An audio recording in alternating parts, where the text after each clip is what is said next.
All right, let's go to Joseph in Las Vegas. What's up, Joseph? Hey, Dr. John, how you doing? Good, my brother. What are you doing, man? Nothing much, man. Just started college about a month ago. Kind of getting my life together, if that's the best way to describe it. Hey, if you figure out how to get your life together in your first semester of college, you are way ahead of the game, man. I didn't know what day it was until like my junior year. Good for you, dude. That's funny. Yeah, I'm trying to get my life together as of right now. It hasn't really been easy. I'll just say that. Tell me about it. Tell me about it. Yeah. Well, I've got some issues going on, and I think that they need to really be addressed because this is really stealing my life, and it's really stealing my hopes for the future. And I think if this problem isn't addressed with me, I really think I'm going to have a hard time making it through adult life and trying to become a man because, How old are you? The way I'm going. Oh, I just turned 18 about a month ago. Okay. I don't know what you're about to tell me, but I don't want you to give up on yourself right now. Okay? I want to start this conversation with a sense of optimism, not a sense of if I don't, it's all over. Because you're 18, man. Okay? Yeah. Is that cool? Yeah, I understand what you're saying. I hear you. And I also know that whatever you're working through right now feels like it's weighing you down. So get into it, man. What's going on in your life?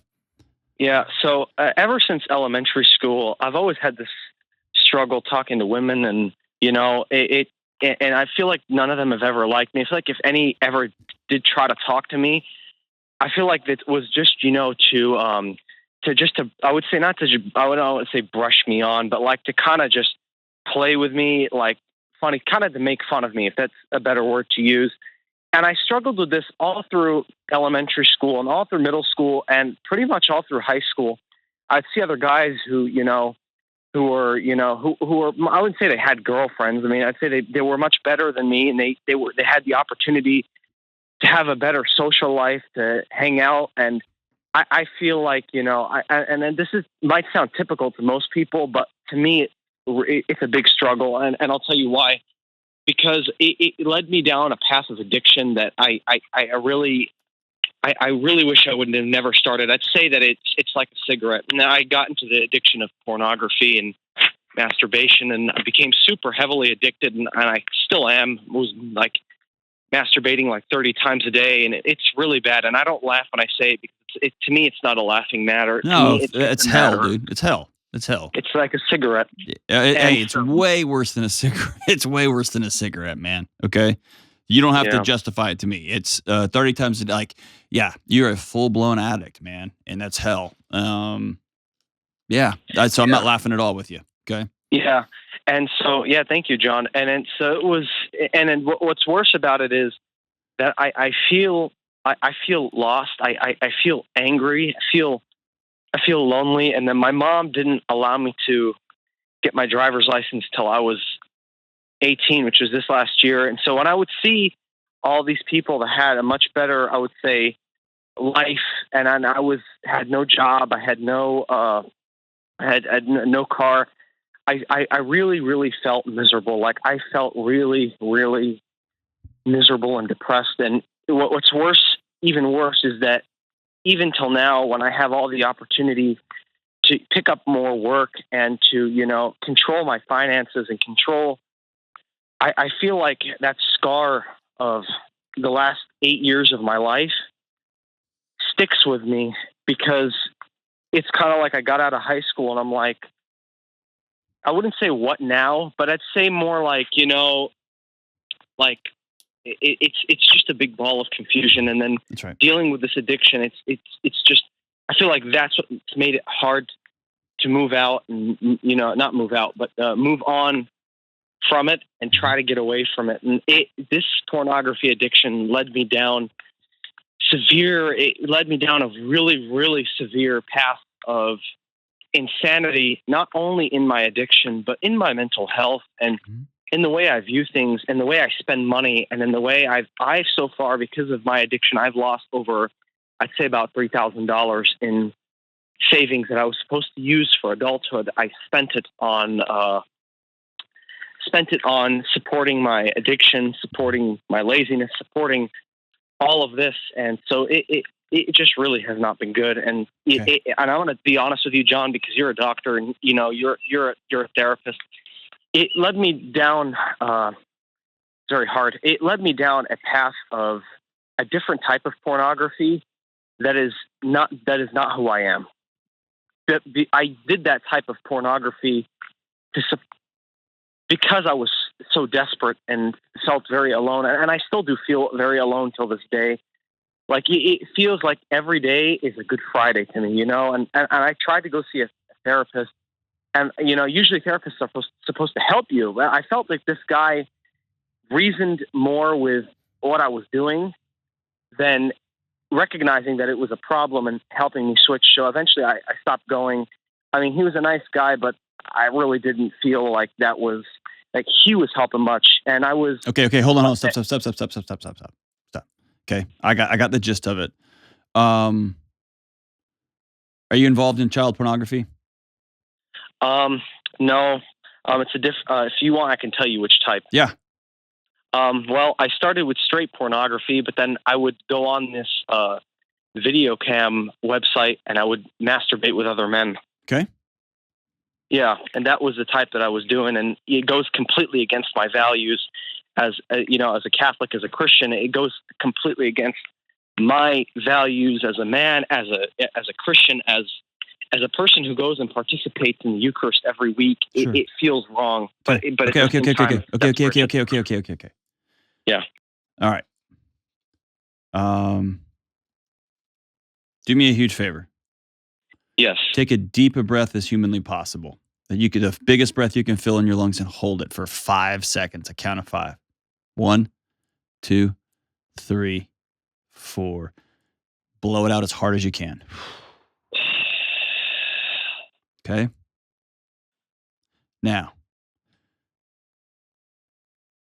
thank you for being brave and for saying stuff out loud that you've probably never said out loud before. Never. What you've just done is hard. Okay. And you're going to feel particularly vulnerable and particularly exposed, as though you were buck naked. You just threw the windows open in front of a huge group of people. Okay.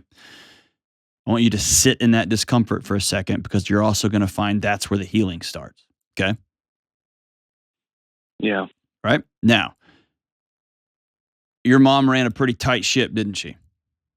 Yeah. And you were a trophy, correct? Correct. And she shined the trophy up to make sure everybody in her world could see how shiny you were, right? Correct. And she protected you from yourself because you weren't to be trusted, right? Yeah. I'm sorry that you were set off on that adventure because you were a kid, and you, instead of being taught how to trust yourself and that you were lovely and worth being loved and that what you felt and thought mattered, you were told you're gross, you have issues that only I can solve for you. And suddenly what emerged from that soil that she created for you is a guy that doesn't like himself and that looks at every other person who interacts with him as you've created stories and put them in other people's heads and actions, that they are acting towards you in a certain way because they're having fun at your expense. That's how little you think of yourself. Fair? Correct. I'd say that's true. Joseph, you don't suck. You're not a loser. Okay? Yeah. Cool? Absolutely. I'm sitting here pretty fired up that your mom never told you that. Where was your old man during all this? Well, my dad, we have a kind of a crazy family story. We almost lost our house in 2008, 2009. My mom had over $120,000 in credit card debt that she eventually paid off. It took us about 7 years to get done. I know, but where's your dad? My dad was working most of the time, becoming gazelle intense. So I didn't really have him that much in my life at a very young age. He didn't really come in much until I was about 11 or 12, or really, I wouldn't say until I was about 13, 14. Okay. So he was absent for some of the most important moments of your life. Correct. No hugs from dad, no dad doing bedtimes, no dad grabbing you by the face and saying, hey, by the way, I won the cosmic lottery getting you as my son. None of that? None of that. It was a very tough period. Okay. So here's what I want to tell you. We'll get to the negativity part because you are destroying yourself and you know that. So I'm not going to be like your former therapist and try to talk you into making peace with yourself. You have a behavior that you want to change. I'm here for you. Okay. Exactly. But how we ended up here is very common and very normal. That's how I can hear 2 sentences about what your mom said and peel back the entire story because I've heard it 10,000 times. Okay? Correct. So let me ask you, what does pornography bring you? It honestly, it brings me temporary pleasure, but it doesn't bring me fulfillment. Stop. You know? Hey, don't take the back end of it off. What does pornography get you? It brings me satisfaction. It brings me a sense of love. It kind of fulfills what a girlfriend is supposed to do. But since I can't get that, I use this. Nope. See, here's where you're wrong. Okay, I want to change all that right now. It isn't substituting for what a girlfriend would bring you. That's a false narrative. What it does is it makes you feel like you think you would feel if you had a girlfriend. This is about you, not some external person. Yeah, I get that. I understand that. It makes you feel like, finally, this is what it would feel like to be loved, to be intimate with somebody. That's exactly what I feel. Yeah. And then you end up with a bunch of people in a live webcam actually telling you, you're beautiful. Keep doing this. You are bringing me pleasure, and you think that you don't have that ability. And so you like that feeling, even though you don't like where you are and what you're doing. Correct. That's Fair? Very true. Fair? Oh, it's very true. You hit it spot on. Okay.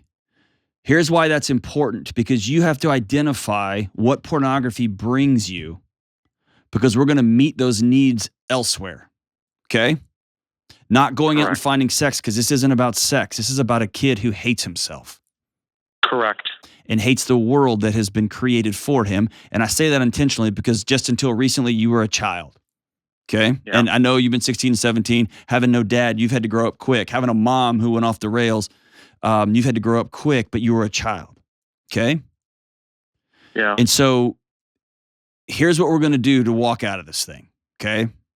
And today's first conversation is a huge start.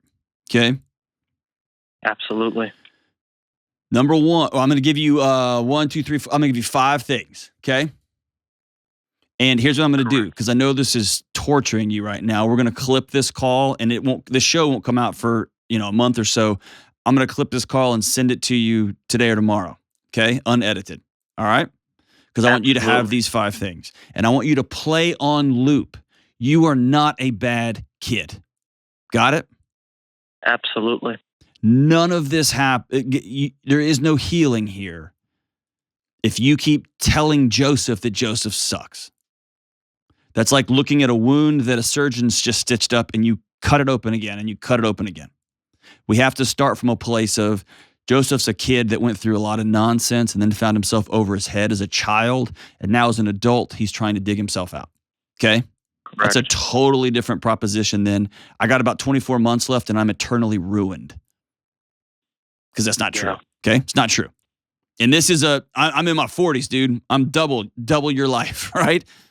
Yeah. I've had multiple ups and downs over my head. So what do I do now? Right? And there's light at the end of almost every tunnel. All right. So here's what we're going to do first. And this is an exercise between you and probably a counselor or somebody you trust who's probably an older man. But here's the question we're going to ask ourselves. Who are we going to become? Okay? Yeah. Right now, you are trying to quit porn. And you can white knuckle it and you can scratch and claw and get 24 hours and get 48 hours and get 72 hours and then you're right back in it. Because your energy is focused on not doing a thing. Okay? Correct. Instead, I want you to think, who am I going to become? Who do I want to be? What kind of adult do I want to be? I'm not going to be that kind of dad who disappears on his kid for a decade. I'm not going to be that kind of mom who imprisons her children and says it's for their own good, right? I'm going to become this. And then we're going to start reverse engineering behaviors that help us become that. I'm a guy that stewards his body. That means I exercise. That means I don't eat the cereal bar in the cafeteria every single morning, and I don't grab ice cream every time I walk out, even though it's unlimited. I love college cafeterias. And I'm going to use the gym a couple of times a week, and I'm not going to masturbate 30 times a day. You see what I'm saying? Like, this is all wrapped up in, I'm a guy that takes care of his body. I'm a guy that takes care of his mind. Okay? Second thing is, we're going to identify triggers, trigger identification. What sets you off? Looking at hot, attractive girls on Instagram. Okay, then Instagram is deleted 30 seconds after this phone call is over. Got it? Yeah. Because you are choosing to enter into a fantasy that you can't control. This is you not going to bars anymore because you're an alcoholic, right? This is you taking all the booze in your house and pouring it down the sink because you're an alcoholic. You're going to delete all of the apps, everything off your phone. And if you got to go to a flip phone for 6 months, go to a flip phone for 6 months. Got it? Correct. Okay. That leads me to number 3, hurdles and roadblocks. You have to intentionally put things in front of you that make access to your addiction hard, make it challenging. And by the way, I also don't believe you fully. Yes, seeing hot girls on Instagram, cool. That lights your brain up like a Christmas tree. Awesome. But I'm willing to bet that when you feel rejected or you feel exhausted, but you can't sleep, when you feel wound up on the inside out, when your body feels anxious, masturbation is a release. Fair? It is. Okay. Yes. Whenever you start feeling like I suck, I don't like my major, I don't know what I'm doing, mom's calling and dad's texting, you can go to another universe where you are a completely different guy that you can captivate 15 men around a webcam. You can captivate 3 women who are imaginary. You see what I'm saying? Exactly. It's when you feel powerless. So yes, looking at pretty women, you're on a college campus, for God's sake, dude. There's going to be beautiful women everywhere. It's more than that. It's when you feel less than. Exactly. Here's the moment, though. You're going to put roadblocks in there because the rest of your life, you'll have moments of feeling less than. I wrote 2 dissertations, one of which is now required reading on the topic that I wrote on. I've written 1 best-selling book followed by a number 1 best-selling book after that. And I sat down to write a new book recently, and the first 30 pages I wrote, I just looked at it and said, I'm a loser and I don't know what I'm doing. What an absolute scam I'm running here. I beat myself up for a long time. Why do I tell you that? You're going to have seasons of less than for the rest of your life. It's just called life. And you're going to have some roadblocks until you get control of the addiction. Okay? Correct. Fair? Fair. Here's the last one. I'll wrap it up with 4. This is a huge start because you have admitted this in front of what will be millions of people. Okay? Yes. Shame eats secrets for breakfast. It's one of my favorite Brené Brown quotes. And shame is the thing that keeps you walking around thinking you're less than, that you're broken, deficient, that you suck, that you're a loser, you're gross. Okay?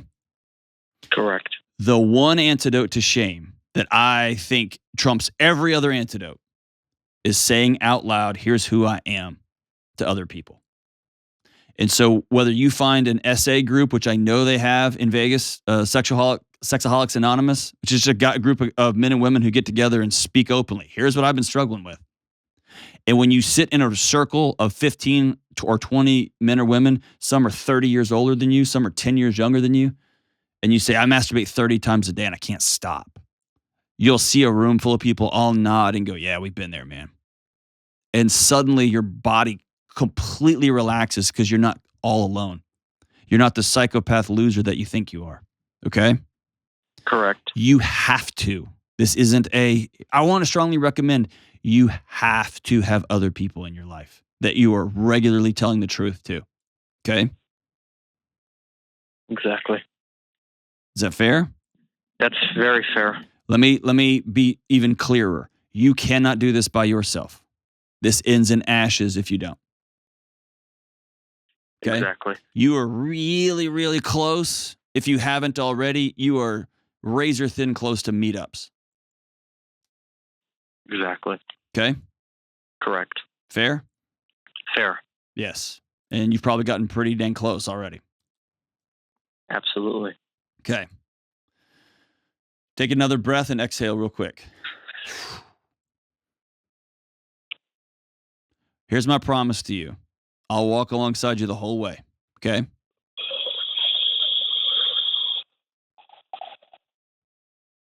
Thank you so much, John. Tell me how you feel. What does your body feel right now? After hearing that and taking that all in, I kind of feel like a big, I would say like a rock was taken off my back that's been hunching me over for a long time, you know. It feels like, you know, that knowing what you said, it opens my mind that, you know, there's that I'm not alone. There's always a brighter future, and that there's nothing that's ever impossible, but it takes some effort and it takes some work on, you know, on the victim's part, you know? Well, it's on the victim's part, and you played a role in it, right? Exactly. And you were a kid. So now we're doing adult things. I don't hold children responsible almost never because they're kids. Okay. You're an adult. Exactly. Sometimes we have to respond to kids' actions, right? But they're children. You have to make adult decisions now. So here's where you found yourself. And now we gotta take a right turn. Maybe Vegas isn't the right community for you.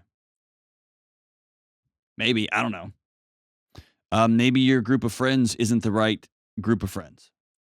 But before this day is over, every app is off your phone. Or you've just gone down to AT&T or T-Mobile or Cricket or whoever you use, and you're getting a flip phone that you can't access. Before this day is over, you've looked up and contacted and made it put on your calendar that you're going to the next SA meeting. There's probably one tonight, this evening, in your local community. I guarantee you there's one tomorrow morning. And we're going to go. And we're going to tell the truth. And your previous counselor sucked. Sorry. Find another one. It's not an excuse to not do the work. And let me be real clear. This is going to be hard. And you're going to have days where you fail miserably. Okay, cool. Shake it off. We're on to the next. Because we're going to practice this new identity as we move forward. We're going to practice it. I'm the kind of guy who. And then one day you're going to meet somebody and you're going to have to sit down to explain to them. Dude, I was a full-blown addict. You jerked off 30 times a day? Yep. Yeah, I had a problem. Whew. And you're going to feel nervous. They may leave you, but we're going to be honest. We're going to be honest. Because you're worth being honest. Hang on the line, Joseph. I'm going to send you a copy of Own Your Past, Change Your Future. I want you to read it and cover to cover, and then shoot me a direct message and let me know what you think. And anytime you want to call and be on the show, I'm here for you. Okay? I'm grateful for your bravery and your honesty. There are brighter days ahead, my brother.